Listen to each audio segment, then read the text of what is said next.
দর্শন করে ফেলেছি, এখন আমাকে মারলেও কিছু করার নেই, এমনই মন্তব্য করেছেন মিডিয়ার সামনে ওই দর্শক। ভোলা 200 শয্যা জেনারেল হসপিটালে একজন মহিলা রুগীকে দর্শন করা হয়েছে। ওই মহিলা রুগী ওখানে ভর্তি ছিলেন, তাকে জোরপূর্বক একজন দালাল তাকে দর্শন করেছেন। দর্শন করার পরে যখন ধরা পড়েছে তখন তিনি মিডিয়ার সামনে এই কথা বলেছেন যে দর্শন করে ফেলেছি, এখন আমাকে মারলেও কিছু করার নেই। হ্যাঁ, দর্শকরা কিন্তু খুব সাহস পেয়ে গেছে, কারণ দর্শক যখন করা হয় ওই দর্শকের কোনো বিচার করা হয় না। সুষ্ঠু কোনো বিচার না হওয়ার কারণে, আইনি জটিলতার কারণে অনেক দর্শক পার পেয়ে যায় এবং বছরকে বছর ওই সমস্ত মামলাগুলো আটকিয়ে থাকে এবং দর্শকরা কি জামিনে বের হয়ে যায়। এই কারণেই কিন্তু, আইনের দুর্বলতার কারণেই কিন্তু মানুষের ভিতরে একটা সেন্টিমেন্ট তৈরি হয় যে দর্শন করলে তো আর কোনো সমস্যা নাই, তেমন কোনো শাস্তি হয় না।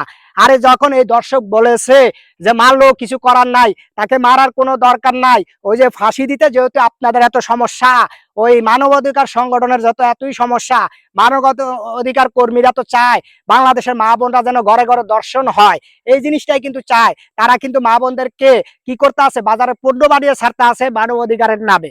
এই কারণে কিন্তু দর্শকদের ফাঁসির রায় হচ্ছে না বা ফাঁসি দিচ্ছে না এই মানবাধিকার সংগঠনের কারণে।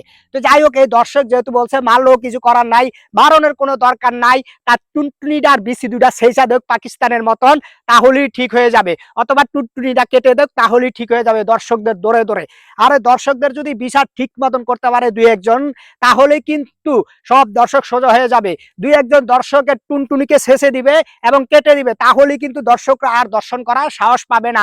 ওই দর্শককে ফাঁসি দেওয়ারও কোনো দরকার নাই, ওই দর্শককে একবার বেড়ে ফেলারও কোনো দরকার নাই। ওই দর্শককে কি সারা জীবনের জন্য তার যে দর্শনের যে মিশিং, এই মিশিংকে একবারে পঙ্গু করে দেওয়া হোক, সে তো দর্শক সোজা হয়ে যাবে এবং অন্যান্য যত দর্শক আছে সব দর্শকও কি ঠিক হয়ে যাবে। বাংলাদেশের যে আইন আছে, এই আইনের জটিলতার কারণেই কিন্তু বাংলাদেশের যারা লাগি দর্শন করে, যাদের এই মস্তিষ্কে এই মেন্টালিটি তৈরি হয় যে দর্শন করলে কোনো শাস্তি হয় না, তেমন কোনো শাস্তি হয় না, তাদের ভিতরে এই পরিবর্তনটা চলে আসবে যে না, দর্শন করা যাবে না, যদি নাও মেরে ফেলে কিন্তু দর্শনের যে মিশিং আছে এই মিশিংটা কিন্তু চিরতরে হারাতে হবে, তাহলেই কিন্তু দর্শকরা সব ঠিক হয়ে যাবে। এই যে যে ঘটনাটা ঘটেছে, একজন রুগী সে যদি হাসপাতালে নিরাপদ না থাকে, সে যদি বাসা বাড়িতে নিরাপদ না থাকে, সে যদি থানার ভিতরেও নিরাপদ না থাকে, তাহলে কোথায় নিরাপদ হবে? এই যে হাসপাতালে যে রুগীটা ভর্তি হয়েছে, তাকে যে ফুসলিয়ে বাসলিয়ে জোর করে দর্শন করেছে, এটার কি বিচার হবে সামনে? কোনো বিচারই হবে না, কারণ দর্শক কি করতে পারতেছে, হ্যাঁ, আইনের ফাঁক ফোকর দিয়ে বের হয়ে যাচ্ছে। বের হতে পারার কারণে কিন্তু সে এই কথাই বলতে পেরেছে যে দর্শন যেহেতু করে ফেলেছি, এখন আমাকে মারলেও কোনো লাভ হবে না, কিছুই করার নাই। তাহলে এই হলো দর্শকদের মন মানসিকতা।